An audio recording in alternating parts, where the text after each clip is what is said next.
CPM Kozhikode ജില്ലാ കമ്മിറ്റിയിൽ പിണറായി വിജയനും ഗോവിന്ദൻ മാസ്റ്റർക്കുമെതിരെ രൂക്ഷ വിമർശനം. പിണറായി ഇത്തവണ മത്സരിച്ചിരുന്നെങ്കിൽ ബലം മറ്റൊന്നായേനെന്നും ഗോവിന്ദൻ മാസ്റ്റർ മാധ്യമങ്ങളെ കാണുമ്പോൾ 100 പേരെങ്കിലും പാർട്ടിക്കെതിരായിരുന്നുവെന്നും വിമർശനമുണ്ട്.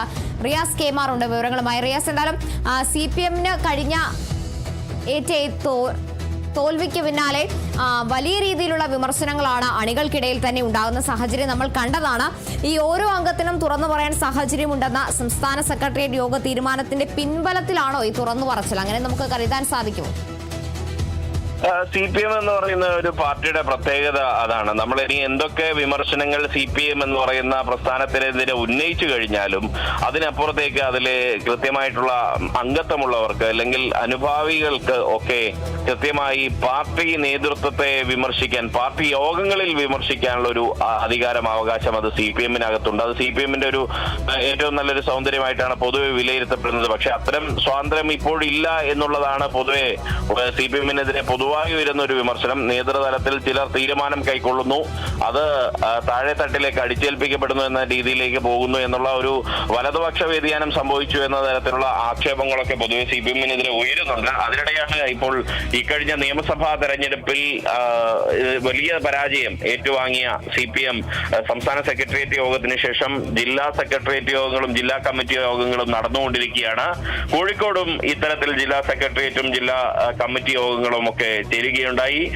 അതിൽ സംസ്ഥാന സെക്രട്ടേറിയറ്റിന്റെ പ്രതിനിധികളായി PK Biju, PA Muhammad Riyas, P Mohanan തുടങ്ങിയവർ തന്നെ സംബന്ധിക്കുന്ന ഒരു സാഹചര്യമുണ്ട്. അതിലാണ് രൂക്ഷ വിമർശനം കേരളത്തിന്റെ നിലവിലെ കാവൽ മുഖ്യമന്ത്രി കൂടിയായിട്ടുള്ള മുൻ മുഖ്യമന്ത്രി ആയിരുന്ന പിണറായി വിജയനെതിരെ, CPM-ന്റെ പോളിറ്റ് ബ്യൂറോ അംഗം പിണറായി വിജയനെതിരെ വരുന്നു. ഒപ്പം തന്നെ CPM-ന്റെ സംസ്ഥാന സെക്രട്ടറി ആയിട്ടുള്ള MV ഗോവിന്ദൻ മാസ്റ്റർക്കെതിരെ വലിയൊരു വിമർശനം ഉയരുന്ന ഒരു സാഹചര്യം. അതിൽ ഏറ്റവും പ്രധാനപ്പെട്ടത് കോഴിക്കോട് ജില്ലാ കമ്മിറ്റി യോഗത്തിൽ വിമർശനം വന്നിരിക്കുന്നത് പിണറായി വിജയൻ ഇത്തവണ തെരഞ്ഞെടുപ്പിൽ മത്സരിച്ചില്ലായിരുന്നെങ്കിൽ തെരഞ്ഞെടുപ്പ് ഫലം തന്നെ മറ്റൊന്നാവുമായിരുന്നു എന്ന് പറയുമ്പോൾ സ്വാഭാവികമായും ഇത്തവണത്തെ തെരഞ്ഞെടുപ്പിൽ പിണറായി വിരുദ്ധത CPM-നെ പ്രതികൂലമായി ബാധിച്ചു എന്ന ഒരു വ്യാഖ്യാനത്തിലേക്കാണ് ആ വിമർശനം പോകുന്നത് എന്നത് എടുത്തു പറയാതിരിക്കാൻ വയ്യ. മറ്റൊന്ന് MV ഗോവിന്ദൻ മാസ്റ്റർക്കെതിരെയാണ്. അതായത് MV ഗോവിന്ദൻ മാസ്റ്റർ മാധ്യമങ്ങളെ കാണുമ്പോഴേക്കും 100 പേരെങ്കിലും പാർട്ടിക്ക് എതിരാകുന്നു എന്നുള്ളതാണ്. അദ്ദേഹത്തിന്റെ വാർത്താ സമ്മേളനങ്ങൾ പലപ്പോഴും പാർട്ടിയെ തകർക്കുന്ന രീതിയിലേക്ക്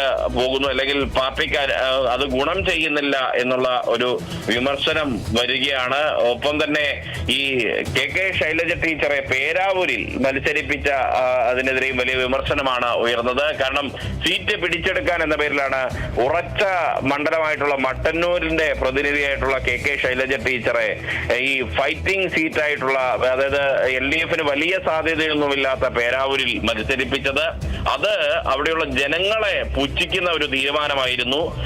അത് അങ്ങനെയെങ്കിൽ അവിടെ മത്സരിച്ച് ധൈര്യം കാട്ടേണ്ടത്, ധീരത കാണിക്കേണ്ടത് പിണറായി വിജയനായിരുന്നു എന്നൊരു രൂക്ഷ വിമർശനവും ഈ യോഗത്തിൽ ഉണ്ടായി. മാത്രമല്ല, പിണറായിയെ പ്രതിപക്ഷ നേതാവാക്കിയതിനെതിരെയും വലിയ വിമർശനമാണ് യോഗത്തിൽ ഉയർന്നത്. അതായത് ഓരോ തെരഞ്ഞെടുപ്പ് വരുമ്പോഴും പാർട്ടി ഓരോ നയമാണ് സ്വീകരിക്കുന്നത്.